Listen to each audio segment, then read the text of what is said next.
سلامونه نیکی هیلې قدرمنو لیدونکو تیمورشاه کمال یم شاعر او کتاب خپرونه ده لکه څنګه چې تاسو ته معلومه ده هر اتوار پیاوړي لیکوال تاسو ته د شاعر او کتاب تر عنوان لاندې دغه خپرونه وړاندې کوي او د سویلي پښتونخوا او د خیبر پښتونخوا بېلابېل لیکوال او شاعرانو چې کوم کتابونه چاپ کړي وي د هغو کتابو تعارف تاسو سره کوي او د هغوی د کلامونو نمونې تاسو ته اوروي.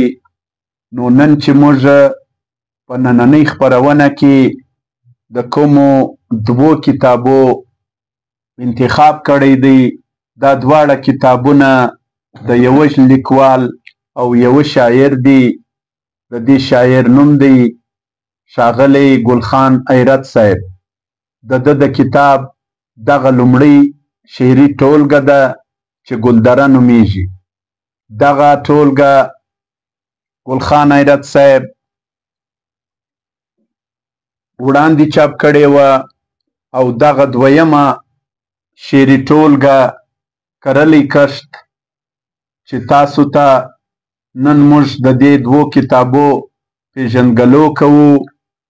ګلخان ایرت دغه سړی دی او د دغه دوې شعري ټولګې تر اوسه پورې ادبي ډګر ته راغلي دي او موږ یې تاسو ته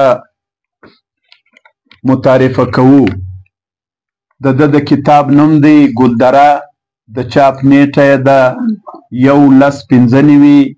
د کتابونو شمېر یې 500 بیه 15 کالداري. د چاپ ځای احمد برادر پرنټر کوټه.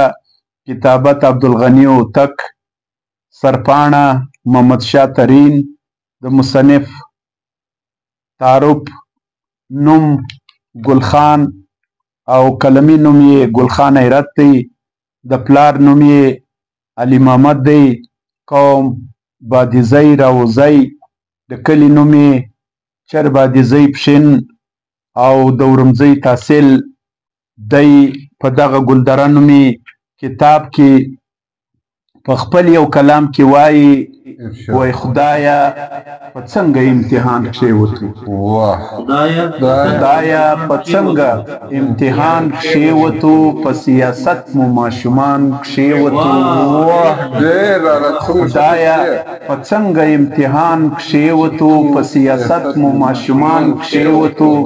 څوک دی اخته د جمعیت په نارو. څوک دی اخته د جمعیت په نارو. د چا په خوله پښتونستان کښېوتو او څوک د نېشنل څوک د پیپلز پر طرف. څوک د نېشنل څوک د پیپلز پر طرف. په څه بلا مو وطن ګران کښېوتو. د کافرانو په سازش حیرته. د کافرانو په سازش حیرته. نن په غضب مسلمانان کښېوتو. نو قدرمنو لیدونکو ګلدره نومي دغه کتاب د ګلخان ایرت لومړی شعري ټولګه ده او دویم کتاب یې کرلی کښت دویمه شعري ټولګه ده او د دویمې شعري ټولګې پیژندګلو یې څه داسې ده. نوم ګلخان ایرت. د پلار نوم علي محمد. د نیکه نوم حاجي غلام جان. په خټه بادیزی راوزی او پیشه مختلف کارونه. درک چر بادیزی ضلع پښین تحصیل ورمزی. تصانیف ګلدره. کرلی کښت. ناچاپ آثار غبرګ لاسونه. د حیرت سوغات. د زغم لار 111 کتاب اردو. دی د اردو ډیره خوندوره شاعري کوي او د خوندورې شاعرۍ سره سره یو ډیر خوندور شعر دی چې ما ته یاد راځي. دی وایي وای د غریب نه اوري کریږي خان روان دی څټه مږي. د غریب نه اوري کریږي خان روان دی څټه مږي. هېڅ په وس مې پوره نه ده زله خوري مې زړه او سږي. د غریب نه اوري کریږي خان روان دی څټه مږي. هېڅ په وس مې پوره نه ده زله خوري مې زړه او سږي. سیاست دی په خوب ډک سه همسایه دې مري د لوږي. نو قدرمنو لیدونکو ګلخان ایرت د خپل دور د خپل وخت ډیر خوندور شاعر دی. په ریډیو پاکستان کوټه کې اوس هم او د دې څه وړاندې هم 40 کاله 40 کاله وړاندې په ریډیو کې د کمپیر په حیث خپرونې وړاندې کړي دي. د ریډیو پاکستان څخه د ملک اکا او اختري سره هم بېلابېل پروګرامونه کړي دي، خو دا وخت په خپل نجي ژوند باندې بوخت دی او ادبي خدمت ته یې هم ملا تړلې ده. او دغه کتاب کرلی کښت نوی کتاب راغلی چې تاسو ته موږ معرفي کوي د ګلخان حیرت. دغه ادبي خدمت ته پروفیسر فیض شهزاد صاحب ته ورځم، څه نظر لري؟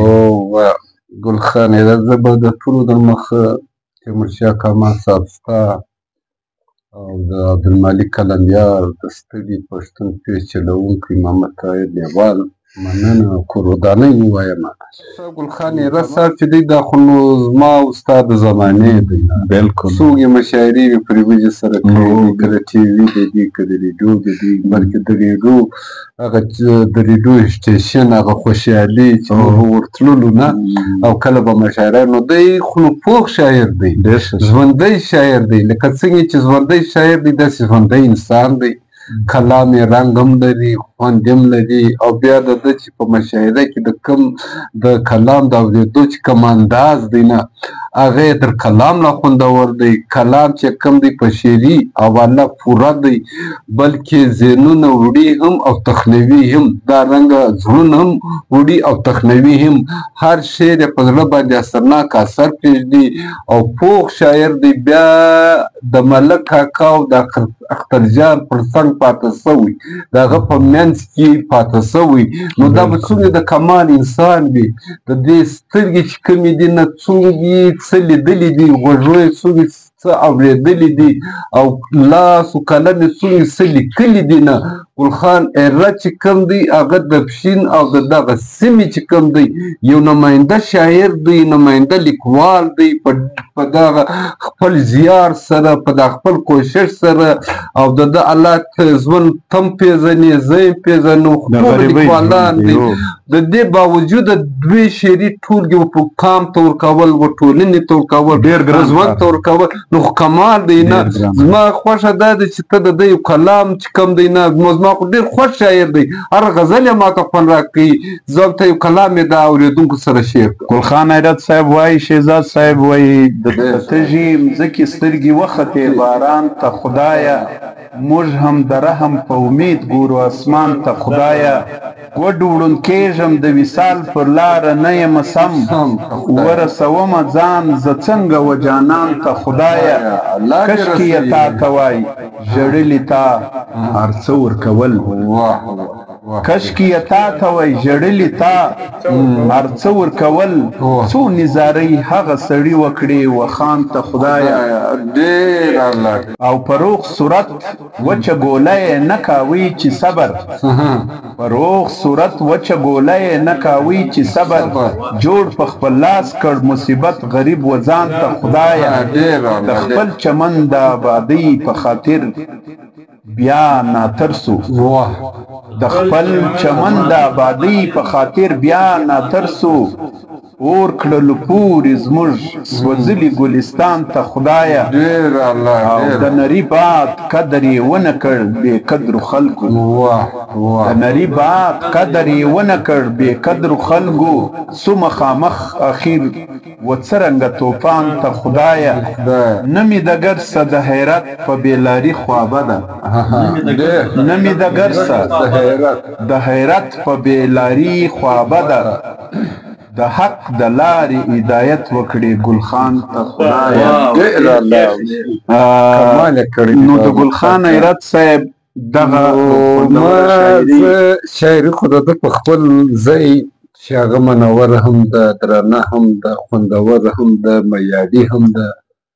او زه د ده سره څو یادونه چې کوم تړل سوي دي. اوس ګور دی د ځلان صاحب سره ارواښاد ځلان صاحب د هغه سره پروګرامونه، د ارواښاد ناظر صادق صاحب سره پاته سوي، د هغه سره د ریډیو پروګرامونو زموږ ته یاد دي نه دا خو یو ژوندی څوک دی شاعري خو یو جلا کمال دی د ده کمال چې په ټولنه کې د ده نوره ډېره برخه ده د ریډیو د لارې ده ګوره دی خالي شاعر خو نو نه دی نه شاعري نه کوي فنکار دی آرټسټ دی په اردو یې لیکما لیدلی په اردو سکرپټ لیکي دغه په اردو نثر لیکي اردو یې ډېره خوندوره شاعري ده د اردو یې زبردست شاعري ده زه د هغه وایم بیا دا رنګه د په هغه شپو کې چې هغه زورور پروګرام و د ارواښاد د افضل شوق د امیل دا ګوره دغه ټول یادونه دي په دا ټولو په منځ کې د ګلخان ایرت لکه ګل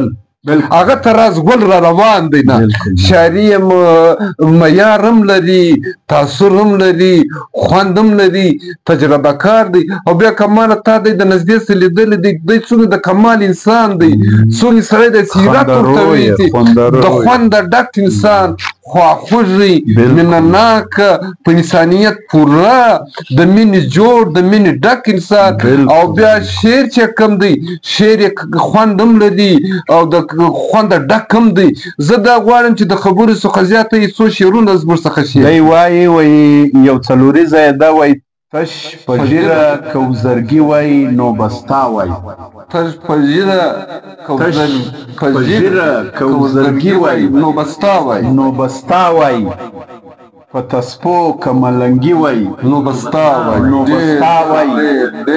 تش په ږیره که وزرګي وایي نو بستا وایي په تسپو که ملنګي وایي نو بستا وایي خدای دې غرق که خدای دې ویني خدای وهلې خدای دې غرق که خدای دې ویني خدای وهلې خدای دې غرق که خدای دې ویني خدای وهلې بندګي که پټګي وایي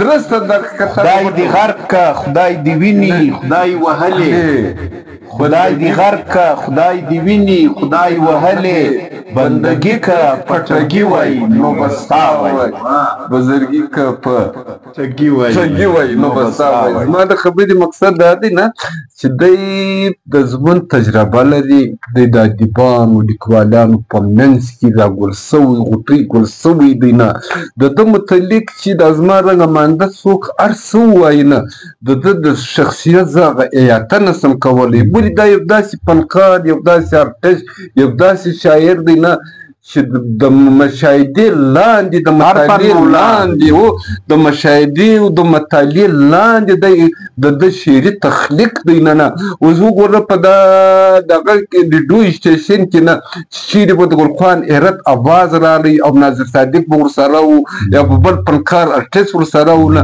ما او تا او هر څه به اورېدو ته چې کوم نو هغه خوشحاله کېدلو او بیا دغه فنکارۍ سره چې کوم دی نه دا د ټي وي او د ریډیو چې څه آرټسټ دي نه دا ټولو سره د ده ناسته د ده ولاړه د ده هغه لیدل کتل او د هغو په منځ کې چې کوم دی نه دی له هغه رنګه ګل دی او خدای دې ګل لري نو شعر یې ځکه پخته دی نه چې د پخته شاعرانو په منځ کې راپورته سوی دی او بیا زما او ستا د پښین اوسېدونکی نه باید چې ناز په وکړو فخر په وکړو ویاړ یې او دی په یو بل کلام کې وایي ګلخان ایرت صاحب وایي پریمیکه چاړه میکه حلال میکه پریمیکه چاړه میکه حلال میکه مست میکه نشه میکه کمال میکه دا بیا ووایه پریمیکه چاړه میکه حلال میکه مست میکه نشه میکه کمال میکه څه سومه د ځانه څخه ورک سومه خپل میکه د ځان میکه وصال میکه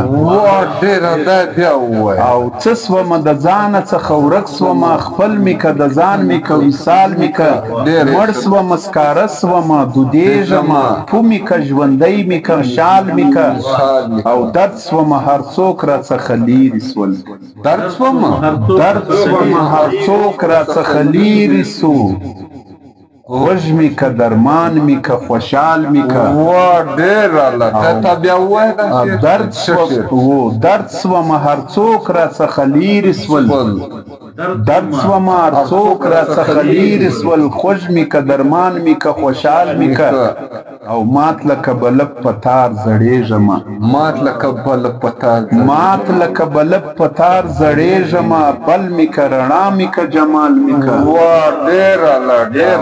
یمه په مابس کې د حیرت بندي یمه په مابس کې د حیرت بندي ومې بخښه پرې مې ږده بحال مې که دا بیا ووایه د مابس یمه په مابس کې د حیرت بندي یمه په مابس کې د حیرت بندي ومې بخښه پرې مې ږده بحال مې که او پرې مې که چاړه مې که لال مې که مست مې که نشه مې که کمال مې که واقعي کمال خان د شاعري کمال کوي نه موږ چې هر څوک پر وګایو نه د غوندې لږ ده شاعري معنا لري مفهوم لري خوند لري تاثر لري ښه اثر لري او بیا ځکه لري چې دی د علمي القو سره تړلی دی د ادبي القو سره تړلی دی په ادبي ناستو او په ټي وي په ریډیو د اخبارو د مجلو د رسالو د کتابو سره پیوند او تړلی انسان دی ځکه شاعري معنا او مفهوم دواړه لري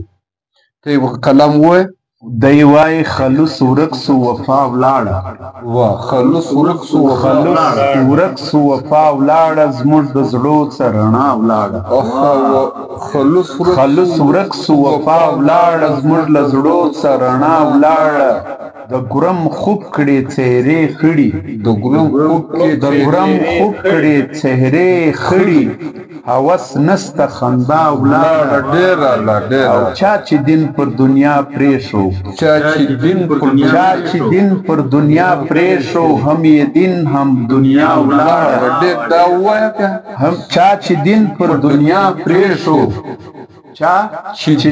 پر دنیا پرېښو هم یې دین هم دنیا ولاړه د حیرت پر بار خو اوښکه د حیرت پر بارخو اوښکه ګریوانه ته نن بیا ولاړه الله دې نه کړي خدای دې ژوندی راته لري الله دې خوشحاله راته لري رد چې کوم دی واقعي رد کوونکي شاعري کوي ښه شعر لیکي د خوند نثر لیکي د اخبار کې لیکنې کوي د اردو یې زبردست شاعري ده د اردو یې زبردست نثر دی ما ویلی دی ما خوند پر اخیستی دی ته یو کلام لا وویل او د کلام مسله سره چې کومه دی خپل نظر ورځ په ورځ دا یې وزیوال ته رسې او دا ژوند به تیر سي چې کمال ته رسي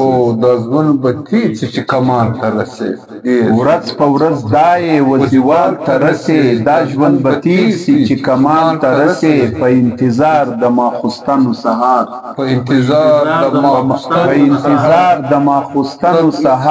هر کال تیریږي و بل کال ته رسې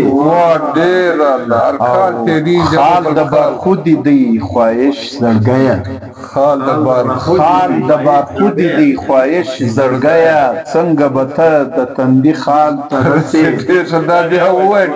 خال د بارخودي دی خواهش زړګیه څنګه به ته د تندي خال ته رسې عملي شکر دی په ژوند کې نسته عملي شکر دی په ژوند کې نسته تر ډوکال تیر سي و ډوکال ته رسې نوم د اسلام درته معیوب ایسیږي د مسلمان زو و بل حال ته رسې حیرت دی خلق در ایمان تیرهی دجال خونه و دجال ته رسې حیرت دی خلق در ایمان تیرهی دجال خونه و دجال ته رسې ورځ په ورځ دا یې وزیوال ته رسې دا ژوند به تیر سي چې کمال ته رسې نو قدرمنو لیدونکو کتاب او شاعر خپرونه ده د پیاوړي لیکوال لکه څنګه چې مو په وړاندې درته وویل دغه دواړه کتابونه کرلی کشت او ګلدره د ګلخان ایرت ښکلي کتابونه دي درکونه مو یې تاسو ته در وښول دا کتابونه ترلاسه کړئ ویل ولئ د پښتو شاعرۍ سره به مو مینه هم زیاته سي د پښتو سره به مو مینه هم زیاته سي او د خپلو لیکوالو او شاعرانو سره به هم بلد سئ. نو تر بل اتواره زه تیمورشاه کمال، فیض شهزاد صاحب، عبدالمالک کلمیار صاحب، طاهر لیوال صاحب له تاسو اجازه غواړم تر بل اتواره چې په بل اتوار باندې تاسو ته بل کتاب خپروو. تر هغه وخته مو پر الله سپارم. د الله په امان. ویډیو مخته شیروئ ملګرو، او ستړی پښتون یاد ساتئ. یو جهان مننه.